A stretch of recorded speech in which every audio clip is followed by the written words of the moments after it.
ಸಂಚಿಕೆಗಳನ್ನು ಪೂರ್ತಿ ನೋಡಿ ಆನಂದಿಸಿ ಸಬ್ಸ್ಕ್ರೈಬ್ ಆಗಿ ಎಲ್ಲರಿಗೂ ಹೇಳಿ. ಇದು ತುಂಬ ವಿಷಯಗಳು ಇದರಲ್ಲಿ ಅಡಕವಾಗಿದೆ. ಅದರಿಂದ ಎಲ್ಲರೂ ನೋಡಿ ನಮಗೆ ಸಹಕಾರ ಕೊಡಿ ಅಂತ ಹೇಳ್ತಾ ಕಾರ್ಯಕ್ರಮ ಶುರು ಮಾಡ್ತೀನಿ. ಗುರು ಬ್ರಹ್ಮ ಗುರು ವಿಷ್ಣು ಗುರುದೇವೋ ಮಹೇಶ್ವರ ಗುರು ಸಾಕ್ಷಾತ್ ಪರಬ್ರಹ್ಮ ತಸ್ಮೈ ಶ್ರೀ ಗುರುವೇ ನಮಃ. ಮುದಾಕರಾತಮೋದಕಂ ಸದಾ ವಿಮುಕ್ತಿ ಸಾಧಕಂ ಕಲಾಧರಾವತಂಸಕಂ ವಿಲಾಸಿ ಲೋಕರಕ್ಷಕಂ ಅನಾಯಕೈಕನಾಯಕಂ ವಿನಾಶಿತೇವ ದೈತ್ಯಕಂ ನತಾಶುಭಾಶುನಾಶಕಂ ನಮಾಮಿ ತ್ವಂ ವಿನಾಯಕಂ. ಮುಂದಿನ ಶ್ಲೋಕ ಭಜಗೋವಿಂದಮಲ್ಲಿ 8ನೇ ಶ್ಲೋಕ ಹೇಳ್ತಾ ಇದ್ದೀನಿ. ಬಾಲವಸ್ಥಾವ ಕ್ರೀಡಾಸಕ್ತಃ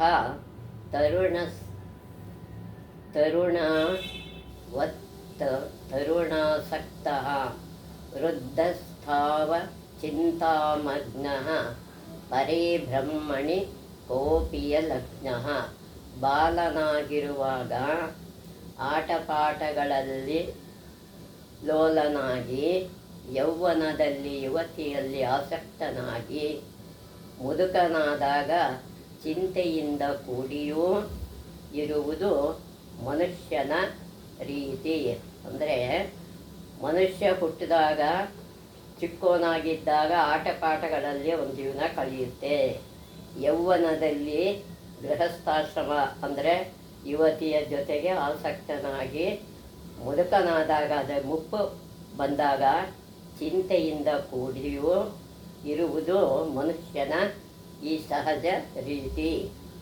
ಹೊರತು ಅದಲ್ಲದೆ ಪರಬ್ರಹ್ಮನ ಅಂದರೆ ದೇವರ ಧ್ಯಾನವನ್ನು ಧ್ಯಾನಿಸಿ ಅವನಲ್ಲಿ ಐಕ್ಯವಾಗಬೇಕೆಂಬ ಆಸೆಯು ಯಾರಿಗೂ ಇರುವುದಿಲ್ಲ. ಕೊನೆ ಕ್ಷಣ ಬರೋವರೆಗೂ ನನಗೆ ದುಡ್ಡಿರಲಿ, ನನ್ನ ಸುಖ ಇರಲಿ ಅನ್ನೋ ಅಪೇಕ್ಷೆ ಪಡ್ತಾನೆ ವಿನಃ ಇನ್ಯಾವುದನ್ನು ಅವನು ಕೇಳ್ಕೊಳ್ಳಲ್ಲ. ಮೋಕ್ಷದ ಕಡೆಗೆ ಅವನಿಗೆ ಆಸಕ್ತಿ ಬರೋದೇ ಇಲ್ಲ ಅಂತ ಶಂಕರಾಚಾರ್ಯರು ಹೇಳ್ತಾ ಇದ್ದಾರೆ. ಕಾಂತೇಯ ಕಾಂತ ಕಸ್ತೆ ಪುತ್ರ ಸಂಸಾರಯೋ ಮತಿವ ವಿಚಿತ್ರ ಕಸ್ಯತ್ವಂ ವಾಕುತ ಆಯಾತಃ ತತ್ವಂ ಚಿಂತನ ತದಿದಂ ಭ್ರಾತಃ. ಅಯ್ಯೋ ಭ್ರಾಂತ ಮನುಷ್ಯನಿಗೆ ಹೇಳ್ತಾರೆ ಅದು. ಅಯ್ಯೋ ಭ್ರಾಂತಿ ಮನುಷ್ಯನೇ, ಮನುಷ್ಯ ಪತ್ನಿ ಯಾರು ಪುತ್ರ ಯಾರು, ಪತ್ನಿ ಯಾರೋ ಪುತ್ರ ಯಾರು. ಸಂಸಾರವೆಂಬುದು ಬಹಳ ವಿಚಿತ್ರ. ಸಂಸಾರ ಅನ್ನೋದು ಬಹಳ ವಿಚಿತ್ರವಾಗಿದೆ. ನೀನು ಯಾರವನು, ನೀನು ಯಾರು ಅನ್ನೋದನ್ನು ಎಲ್ಲಿಂದ ಬಂದೆ, ಎಲ್ಲಿಂದ ಬಂದಿದ್ದೀಯಾ, ಇದರ ನಿಜಾಂಶ ಆಲೋಚಿಸಿ ನೋಡು. ನೀನು ಇದನ್ನು ಮೊದಲು ಆಲೋಚನೆ ಮಾಡು. ಮುಂದೆ ಹೇಳ್ತಾರೆ, ಸತ್ಸಂಗತ್ವೇ ನಿಸ್ಸಂಗತ್ವಂ ನಿಸ್ಸಂಗತ್ವೇ ನಿರ್ಮೋಹತ್ವಂ. ಸತ್ಸಂಗತ್ವೇ ನಿಸ್ಸಂಗತ್ವಂ ನಿಸ್ಸಂಗತ್ವೇ ನಿರ್ಮೋಹತ್ವಂ ನಿರ್ಮೋಹತ್ವೇ ನಿಶ್ಚಲತತ್ವಂ ನಿಶ್ಚಲತತ್ವೇ ಜೀವನ್ಮುಕ್ತಿ. ಸಜ್ಜನರ ಸಹವಾಸದಿಂದ ತಾನು ಉದ್ಧಾರ ಆಗ್ತಾನೆ. ಸಣ್ಣವರ ಸಹವಾಸದಲ್ಲಿ ಇರಬಾರದೆಂಬ ಬುದ್ಧಿಯುಂಟಾಗುವುದು. ಸಜ್ಜನರ ಸಹವಾಸದಿಂದ ಒಳ್ಳೆ ಬುದ್ಧಿ ಬರುತ್ತೆ. ಅದಕ್ಕಿಂತ ಬುದ್ಧಿವಂತರ ಸಹವಾಸ, ಸಣ್ಣವರ ಸಹವಾಸ ಮಾಡಿದ್ರೆ ಒಳ್ಳೆ ಬುದ್ಧಿ ಬರಲ್ಲ. ಹಾಗೆಯೇ ಸಂಘಹೀನರಾಗಿದ್ದರೆ ಮೋಹವು ಮಾಯವಾಗುವುದು. ಯಾವುದರ ಸಂಘ ಇದ್ದರೆ, ಸಂಘಹೀನನಾಗಿದ್ದರೆ ಯಾವ ಮೋಹನೂ ಅವ್ರಿಗೆ ಬರಲ್ಲ. ಮೋಹವಿಲ್ಲದಿದ್ದರೆ ಸ್ಥಿರವಾದ ತತ್ವವು, ಮೋಹ ಇಲ್ಲದೇ ಇದ್ದರೆ ಸ್ಥಿರವಾದ ತತ್ವ ನಮಗೆ ಗೋಚರ ಆಗತ್ತೆ. ಆದ್ದರಿಂದ ಜೀವಾತ್ಮನಿಗೆ ಮೋಕ್ಷ ಉಂಟಾಗುವುದು. ಈ ರೀತಿ ಮಾಡಿದ್ರೆ ನಮ್ಮಲ್ಲಿರೋ ಜೀವಾತ್ಮನಿಗೆ ಮೋಕ್ಷ ಸಿಗುತ್ತೆ. ಇದೇ ಸತ್ಸಂಗತ್ವೇ ನಿಸ್ಸಂಗತ್ವದ ಪೂರ್ಣ ಅರ್ಥ ಅವರು ಹೇಳಿದ್ದಾರೆ. ಅದು ಹಾಗೆ ನಾವು ಸಹವಾಸ ಮಾಡಿದ್ರೆ ಒಳ್ಳೆಯ ಸಹವಾಸ ಮಾಡಬೇಕು, ಇಲ್ಲಾಂದರೆ ನಿಸ್ಸಂಗತ್ವ ಇರಬೇಕು. ಅದರಿಂದ ಮೋಹ ಬರಲ್ಲ. ಮೋಹ ಇಲ್ಲದಿದ್ದರೆ ನಿಶ್ಚಲ ತತ್ವ ಸಿಗುತ್ತೆ. ನಿಶ್ಚಲ ತತ್ವ ಬಂದಾಗ ಮುಕ್ತಿ ನಮಗೆ ಲಭಿಸುತ್ತೆ ಅನ್ನೋದು ಶಂಕರಾಚಾರ್ಯರ ಒಂದು ತತ್ವದ ತಿರುಳು. ಇದೆಲ್ಲರೂ ನಾವು ಅನುಸರಿಸಿ ಮೋಕ್ಷಕ್ಕೆ ದಾರಿ ಮಾಡಿಕೊಳ್ಳೋಣ.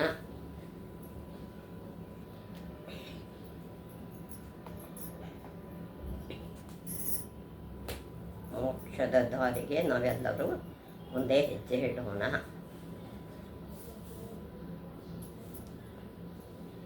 ಮುಂದೆ ಯೋಗ ವಿಜ್ಞಾನದ ಮುಂದಿನ ವಿಷಯ. ಇದುವರೆಗೆ ನಿಮಗೆ 4 ಸೂತ್ರಗಳನ್ನು ಹೇಳಿದ್ದೀನಿ. ಒಂದು ಅಥ ಯೋಗಾನುಶಾಸನಂ, ಎರಡನೇದು ಯೋಗ ಚಿತ್ತವೃತ್ತಿ ನಿರೋಧ, ಮೂರನೇ ಸೂತ್ರ ತದಾದೃಷ್ಟ ಸ್ವರೂಪೇವ ಸ್ಥಾನಂ, 4 ವೃತ್ತಿ ಸಾರೋಪ್ಯಂ ಇತರತ್ರ ಅನ್ನೋ 4 ಸೂತ್ರಗಳನ್ನು ಈಗಾಗಲೇ ನಿಮಗೆ ಪರಿಚಯ ಮಾಡಿಕೊಟ್ಟಿದ್ದೇನೆ. ಮುಂದಿನದು ಯಾವುದು ಅನ್ನೋದನ್ನು ಹೇಳ್ತೀನಿ.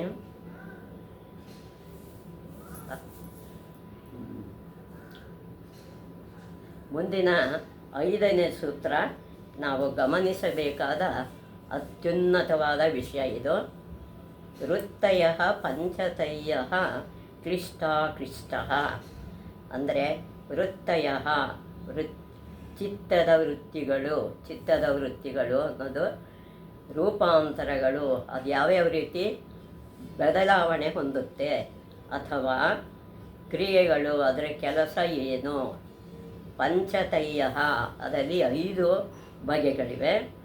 5 ಬಗೆಗಳು ಯಾವ್ಯಾವುದು ಅಂದರೆ ಅದೇ ಕ್ಲಿಷ್ಟ, ಕಷ್ಟಕರವಾದದ್ದು, ದುಃಖದಾಯಕ. ಕಷ್ಟಕರ ಅಂದರೆ ದುಃಖದಾಯಕನೇ. ಅಕ್ಲಿಷ್ಟ ಅಂದರೆ ಕಷ್ಟಕರವಲ್ಲದ್ದು, ದುಃಖದಾಯಕವಲ್ಲ. ಅರ್ಥ ಅದಕ್ಕೆ ಚಿತ್ತವೃತ್ತಿಗಳಲ್ಲಿ 5 ಬಗೆಗಳಿವೆ. ಚಿತ್ತದ ರೂಪಾಂತರಗಳಲ್ಲಿ 5 ಬಗೆ ಇದೆ.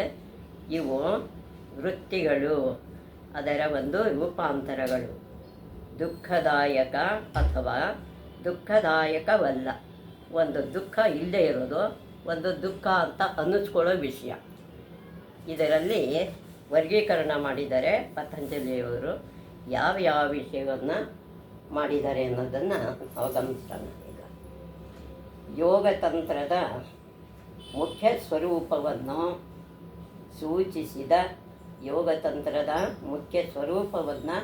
ಸೂಚಿಸಿದ ನಂತರ ಗ್ರಂಥಕರ್ತೃ, ಈ ಪುಸ್ತಕವನ್ನು ಬರೆದ ವ್ಯಾಖ್ಯಾನಕಾರರು ವೃತ್ತಿಗಳನ್ನು 2 ರೀತಿಗಳಲ್ಲಿ ವರ್ಗೀಕರಿಸಿದ್ದಾರೆ. ಅಂದರೆ ಈ ವಿಭಾಗ ಮಾಡಿದ್ದಾರೆ, 2 ವಿಭಾಗಗಳು ಮಾಡ್ತಾರೆ. ಈ ವೃತ್ತಿಗಳು ನಮ್ಮ ಭಾವನೆಗಳಿಗೆ ಸಂಬಂಧಪಟ್ಟಂತೆ, ನಮ್ಮ ಭಾವನೆಗಳಿಗೆ ಸಂಬಂಧಪಟ್ಟ ವಿಷಯಗಳನ್ನು ದುಃಖದಾಯಕವೇ ಅಥವಾ ಅಲ್ಲವೇ, ಇದು ದುಃಖನೇ ಅಥವಾ ಇಲ್ಲವೇ ಎಂಬುದರ ಮೇಲೆ ಮೊದಲನೆಯ ವರ್ಗೀಕರಣ ಆಧಾರಿತವಾಗಿದೆ. ಮೊದಲನೇ ವರ್ಗ ಇದು ದುಃಖನೋ ದುಃಖ ಅಲ್ವೋ ಅನ್ನೋ ವಿಷಯನ ಮೊದಲು ಹೇಳ್ತಾರೆ. ನಮ್ಮ ಪ್ರಜ್ಞೆಯಲ್ಲಿ, ನಮ್ಮ ಜ್ಞಾನಕ್ಕೆ ತಲುಪುವಂಥದ್ದು ಉತ್ಪತ್ತಿಯಾಗುವ ಪ್ರತ್ಯಯಗಳ ಸ್ವಭಾವದ ಮೇಲೆ, ವಿಷಯಗಳು ಯಾವ್ಯಾವ ಸ್ವಭಾವದ ಮೇಲೆ ಅನ್ನೋ ಮೊದಲನೇದಾಗತ್ತೆ. 2ನೇ ವರ್ಗೀಕರಣ ಅವಲಂಬಿತವಾಗಿದೆ. ಅದರ ಮೇಲೆ 2ನೇ ವರ್ಗ ಅವಲಂಬನೆ ಆಗಿದೆ.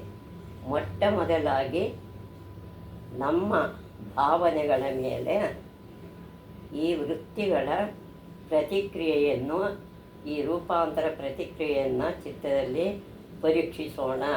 ಇದನ್ನು ಯಾವ್ಯಾವುದು ವರ್ಗೀಕರಣ ಅನ್ನೋದನ್ನು ನಾವು ಪರೀಕ್ಷೆ ಮಾಡೋಣ. ವೃತ್ತಿಗಳ ಪ್ರಕ್ರಿಯೆಯನ್ನು ಪರೀಕ್ಷಿಸೋಣ. ಪತಂಜಲಿಯವರ ಪ್ರಕಾರ, ಇದು ಪತಂಜಲಿಯವರ ಪ್ರಕಾರ ಯಾವ್ದ್ಯಾವುದು ಅಂದರೆ, ಈ ಪ್ರತಿಕ್ರಿಯೆ ದುಃಖದಾಯಕ ಅಥವಾ ದುಃಖದಾಯಕವಲ್ಲ, ಯಾವುದು ದುಃಖದಾಯಕ ಅಥವಾ ಯಾವುದು ಅಲ್ಲ ಅನ್ನೋದನ್ನು ಮನಸ್ಸಿನ ವೃತ್ತಿಗಳನ್ನು ವರ್ಗೀಕರಿಸುವ, ಅದು ವಿಭಾಗ ಮಾಡುವ ಈ ವಿಧಾನವು ನಮಗೆ ವಿಚಿತ್ರವಾಗಿ ತೋರಬಹುದು. ಇದು ವಿಚಿತ್ರ ಅಂತ ನಮಗೆ ಅನ್ನಿಸಿದ್ರು ಅದು ನಿಜವೇ. ಕೆಲವು ತಟಸ್ಥ ಸ್ವಭಾವದ ವೃತ್ತಿಗಳು ಇವೆ. ಕೆಲವು ನಮ್ಗೆ ಯಾವುದು ಗುರುತು ತೋರಿಸಲ್ಲ, ತಟಸ್ಥವಾಗಿ ನಮ್ಮ ಮನಸ್ಸಲ್ಲೇ ಇರುತ್ತೆ. ಅಂದರೆ ಅದು ಯಾವುದು ಅಂದರೆ, ಅವು ನಮ್ಮ ಮನಸ್ಸಿನಲ್ಲಿ ಸುಖದ ಪ್ರತಿಕ್ರಿಯೆಯನ್ನಾಗಲಿ ಅಥವಾ ದುಃಖದ ಪ್ರತಿಕ್ರಿಯೆಯನ್ನಾಗಲಿ ಉತ್ಪತ್ತಿ ಮಾಡುವುದಿಲ್ಲ. ಅಂದರೆ ಒಂದು ಉದಾಹರಣೆ ಕೊಡ್ತಾರೆ, ಇದರಲ್ಲಿ ಸುಖವೂ ಇಲ್ಲ ದುಃಖವೂ ಇಲ್ಲ. ಅಂತಹ ವಿಷಯದಲ್ಲಿ ಯಾವುದು ಅಂದರೆ, ಉದಾಹರಣೆಗೆ ನಾವು ರಸ್ತೆಯಲ್ಲಿ ನಡೆದುಕೊಂಡು ಹೋಗುತ್ತಿರುವಾಗ, ನಾವು ರಸ್ತೆಯಲ್ಲಿ ನಡ್ಕೊಂಡು ಹೋಗ್ತಾ ಇರ್ತೀವಿ, ಒಂದು ಮರವನ್ನು ಗಮನಿಸಬಹುದು. ಒಂದು ಮರ ನೋಡ್ತೀವಿ, ಅದು ಕೇವಲ ಇಂದ್ರಿಯ ಗ್ರಹಿಕೆ, ಅದು ಕಣ್ಣಿಗೆ ಕಾಣಿಸುತ್ತಷ್ಟೇ, ಗ್ರಹಿಕೆಯಾಗಿದ್ದು ಕಣ್ಣಿಗೆ ಕಾಣಿಸ್ತಾ ಇದ್ದು ನಮ್ಮಲ್ಲಿ ಯಾವುದೇ ಸುಖದ ಅಥವಾ ದುಃಖದ ಭಾವನೆಯನ್ನು ಎಬ್ಬಿಸದಿರಬಹುದು. ಅದರಿಂದ ಸುಖವೂ ಇಲ್ಲ ದುಃಖವೂ ಇಲ್ಲ, ಬರೀ ಮರವನ್ನು ನೋಡ್ತೀವಿ ಅಷ್ಟೇ. ಆದರೆ ಯಾವ ಭಾವನೆ ಬರುತ್ತೆ ನನಗೆ? ಯಾವುದೂ ಬರಲ್ಲ. ನಮ್ಮ ಮನಸ್ಸಿನ ವೃತ್ತಿಗಳಿಗೆ ಕಾರಣವಾದ ಬಹುತೇಕ ಇಂದ್ರಿಯ ಗ್ರಹಿಕೆಗಳು ಈ ಗುಂಪಿಗೆ ಸೇರಿವೆ. ಕೆಲವು ಈ ಗುಂಪಿಗೆ ಸುಖನೂ ಅಲ್ಲ ದುಃಖನೂ ಅಲ್ಲ ಅನ್ನೋ ಗುಂಪಿಗೆ ಇದು ಸೇರಿದೆ. ಇವು ಸಹ ದುಃಖದಾಯಕವಲ್ಲ ಎಂಬ ವರ್ಗಕ್ಕೆ ಸೇರಿವೆ. ಯಾವುದು ಸುಖ ದುಃಖ ಏನೂ ಅಲ್ಲ ಅಲ್ವಾ? ಮರ ನೋಡ್ತೀವಿ ಅಷ್ಟೇ, ಅದು ನೋಡ್ಕೊಂಡು ಸುಮ್ಮನೆ ನಮ್ಮ ಪಾಡಿಗೆ ನಾವು ರೋಡಲ್ಲಿ ಹೋಗ್ತಾ ಇರ್ತೀವಿ. ನಮ್ಮಲ್ಲಿ ಸುಖ ಅಥವಾ ದುಃಖದ ಭಾವನೆಯನ್ನು ಎಬ್ಬಿಸುವ ಇತರ ಚಿತ್ತವೃತ್ತಿಗಳಿವೆ. ಈ ಸುಖ ದುಃಖ ಅನ್ನೋ ಎಬ್ಬಿಸುವಂಥ ಭಾವನೆಗಳು ಚಿತ್ತವೃತ್ತಿಯಲ್ಲಿ ಕೆಲವಿವೆ.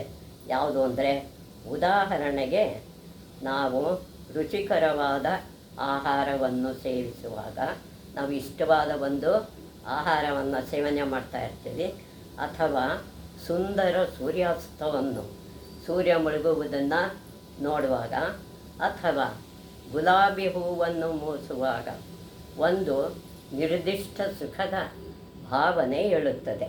ಒಂದೊಂದರಲ್ಲೂ ಒಂದೊಂದು ಸುಖದ ಅನುಭವ ನಮಗೆ ಕೊಡ್ತಾ ಹೋಗುತ್ತೆ.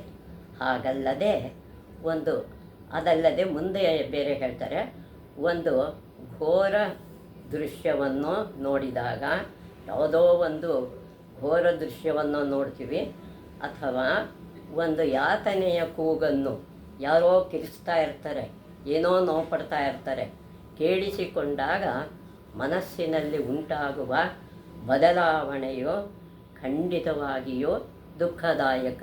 ಇವೆಲ್ಲ ದುಃಖದಾಯಕವಾಗಿರುತ್ತೆ. ನಮ್ಮಲ್ಲಿ ಯಾವುದಾದರೊಂದು ಭಾವನೆಯನ್ನು ಎಬ್ಬಿಸುವ ಸಮಸ್ತ ಚಿತ್ತವೃತ್ತಿಗಳನ್ನು, ಸುಖದಾಯಕ ವೃತ್ತಿಗಳನ್ನು ಕೂಡ ಪತಂಜಲಿಯವರು ದುಃಖದಾಯಕವೆಂದು ವರ್ಗೀಕರಿಸಿರುವುದಕ್ಕೆ ಕಾರಣವೇನು? ಸುಖದ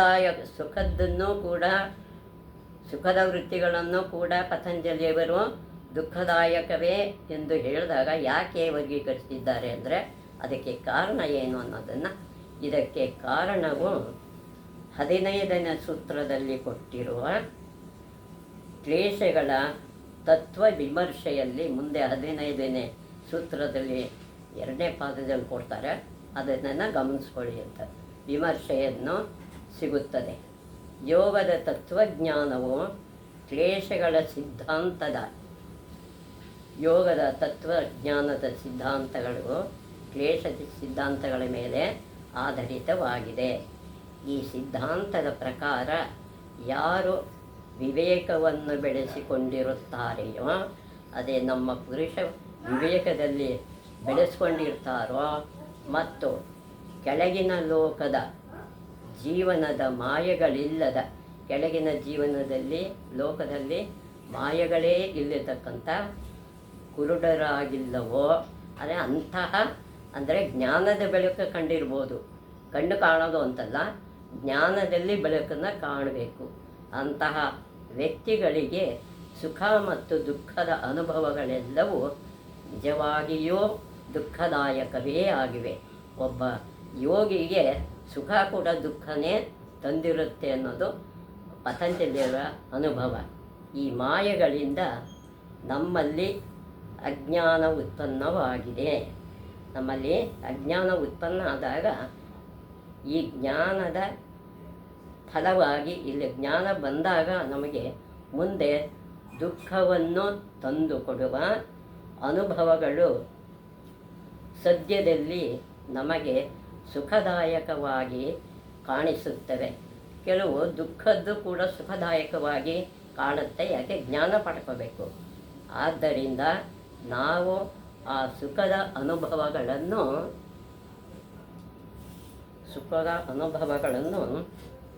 ಎಲ್ಲಿ ನೋಡಬೇಕು? ಬೆನ್ನಟ್ಟುತ್ತೇವೆ. ಅದಕ್ಕೆ ಆ ಸುಖದ ಅನುಭವಕ್ಕೆ ನಾವು ಅದರ ಹಿಂದೆ ಹೋಗ್ತೀವಿ. ನಮ್ಮ ಆಂತರಿಕ ಕಣ್ಣುಗಳು ತೆರೆದಿದ್ದರೆ, ಅಂದರೆ ಒಳಗಿನ ಕಣ್ಣು ತೆರೆದಿದ್ದರೆ, ಆಗ ಈ ಸುಖಗಳಲ್ಲಿ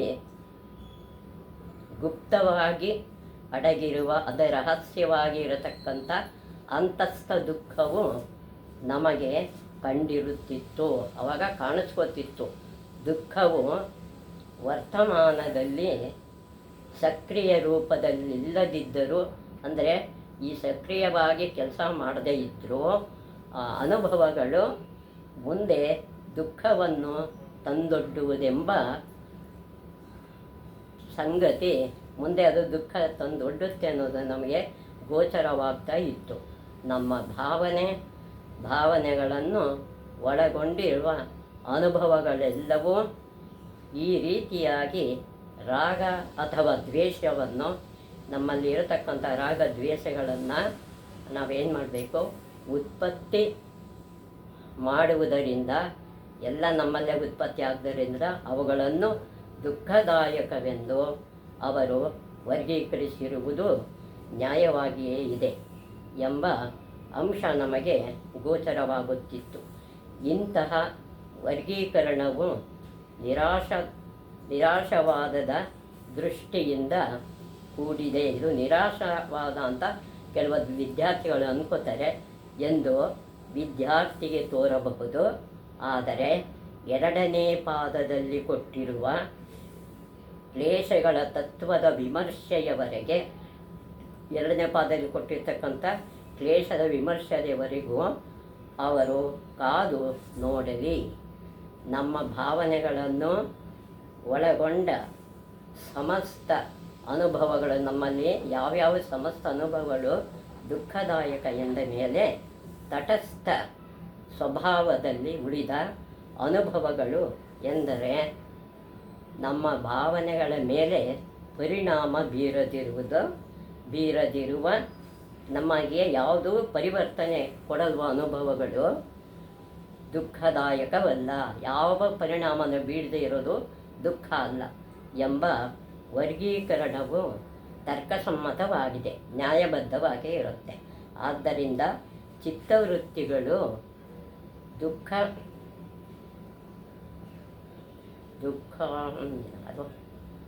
ದುಃಖದಾಯಕ ಮತ್ತು ದುಃಖದಾಯಕವಲ್ಲ ಎಂಬ, ದುಃಖನೂ ಇದೆ ದುಃಖದಾಯಕನೂ ಅಲ್ಲ, ಪ್ರಾಥಮಿಕ ವರ್ಗೀಕರಣಕ್ಕೆ ಕಾರಣವಿದೇನೆ. ಮತ್ತು ಯೋಗಿಯ ದೃಷ್ಟಿಯಿಂದ ಈ ವರ್ಗೀಕರಣ ಪರಿಪೂರ್ಣವಾಗಿ ತರ್ಕಸಮ್ಮತವಾಗಿದೆ, ಇದು ನ್ಯಾಯಬದ್ಧವಾಗಿದೆ ಅಂತ ಯೋಗಿ ಒಪ್ಕೊಳ್ತಾನೆ. ಚಿತ್ತವೃತ್ತಿಗಳ ಎರಡನೇ ಬಗೆಯ ವರ್ಗೀಕರಣ ಯಾವುದು ಅಂದರೆ ಕಣ್ಣು ಚಿತ್ತದಲ್ಲಿ ಉತ್ಪತ್ತಿಯಾಗುವ ಕಾರಣ, ಚಿತ್ತದಲ್ಲಿ ಉತ್ಪತ್ತಿಯಾಗತಕ್ಕಂಥ ಪ್ರತ್ಯಯ ಸ್ವಭಾವ, ಪ್ರತ್ಯಯದ ಸ್ವಭಾವದ ಮೇಲೆ ಆಧಾರಿತವಾಗಿದೆ. ಇದು ಅದರ ಮೇಲೆ ಆಗಿದೆ. ಮನಸ್ಸಿನ ರಾಜ್ಯದಲ್ಲಿ ಮನಸ್ಸಿನಿಂದ ಸಂಭವಿಸ್ತಕ್ಕಂಥ ನಮ್ಮ ಸಮಸ್ತ ಅನುಭವಗಳು ಚಿತ್ತವೃತ್ತಿಯಾಗಿರುತ್ತೆ. ಚಿತ್ತವೃತ್ತಿಗಳನ್ನಲ್ಲದೆ ಬೇರೆ ಏನನ್ನೂ ಒಳಗೊಂಡಿಲ್ಲ. ಚಿತ್ತದಲ್ಲಿ ಏನಾಗುತ್ತೋ ಅದೇ ಇರುತ್ತೆ, ಬೇರೆ ಏನೂ ಇರಲ್ಲ, ಒಳಗೊಂಡಿಲ್ಲ ಎಂಬುದನ್ನು ತೋರಿಸುವುದಕ್ಕೋಸ್ಕರ ಅವುಗಳನ್ನು ಈ ರೀತಿಯಲ್ಲಿ ವರ್ಗೀಕರಿಸಲಾಗಿದೆ, ಈ ರೀತಿಯಾಗಿ ವಿಭಾಗ ಮಾಡಿದ್ದಾರೆ. ಆದ್ದರಿಂದ ಈ ವೃತ್ತಿಗಳನ್ನು ಹತೋಟಿಗೆ ತಂದುಕೊಂಡು, ಈ ಒಂದು ಉತ್ಪತ್ತಿಗಳನ್ನು ನಾವು ಹತೋಟಿಗೆ ತಂದುಕೊಂಡ್ರೆ ಅವುಗಳನ್ನು ಸಂಪೂರ್ಣವಾಗಿ ಅದುಮಿದಾಗ, ಅದೇ ತಡೆಗಟ್ಟಿದಾಗ ನಮ್ಮ ಕೆಳಗಿನ ಮಟ್ಟದ ಜೀವನ ಕೂಡ ಪೂರ್ತಿಯಾಗಿ ಅಳಿಸಿ ಹೋಗುತ್ತದೆ. ಯಾವುದು ದುಃಖಕ್ಕೂ ಒಳಗಾಗದೆ ನಾವು ನಿಸ್ಸಂದೇಹವಾಗಿ ನಮ್ಮ ಪಾಡಿಗೆ ನಾವು ಇರಬಹುದು. ಅಂದರೆ ಚಿತ್ತನ ಗೆಲ್ಲಬೇಕು. ಆಗ ಅನಿವಾರ್ಯವಾಗಿ ಉನ್ನತ ಪ್ರಜ್ಞೆಯು ಉದಯವಾಗುತ್ತದೆ, ಉತ್ತಮ ಜ್ಞಾನ ನಮಗೆ ಎಲ್ಲವೂ ಸಿಗುತ್ತೆ. ಈ ರೀತಿಯಲ್ಲಿ ವೃತ್ತಿಗಳನ್ನು ಪ್ರತ್ಯಯದ ಸ್ವಭಾವದ, ಪ್ರತ್ಯಯ ಅಂದರೆ ವಿಷಯದ ಸ್ವಭಾವದ ಪ್ರಕಾರ ವರ್ಗೀಕರಿಸಿದಾಗ, ಅದು ವಿಭಾಗ ಮಾಡಿದಾಗ ಅವುಗಳಲ್ಲಿ 5 ವಿಧಗಳಿವೆ, ಅದನ್ನು 5 ಭಾಗ ಇದೆ ಅಂತ ಎಂಬುದು ಮುಂದಿನ ಸೂತ್ರದಲ್ಲಿ ಕಂಡುಬರುತ್ತದೆ. ಮುಂದಿನ 6ನೇ ಸೂತ್ರದಲ್ಲಿ ಯಾವ್ಯಾವುದು ಅನ್ನೋದನ್ನು ಪತಂಜಲಿಯವರು ವಿವರಿಸಿದ್ದಾರೆ. ಅದು ಮುಂದಕ್ಕೆ ನಾವು ಹೋಗೋಣ. ಅಚ್ಯುತಂ ಕೇಶವಂ ರಾಮನಾರಾಯಣಂ ಕೃಷ್ಣದಾಮೋದರಂ ವಾಸುದೇವಂ ಹರಿಂ ಶ್ರೀಧರಂ ಮಾಧವಂ ಗೋಪಿಕಾ ವಲ್ಲಭಂ ಜಾನಕೀನಾಯಕಂ ರಾಮಚಂದ್ರಂ ಭಜೆ.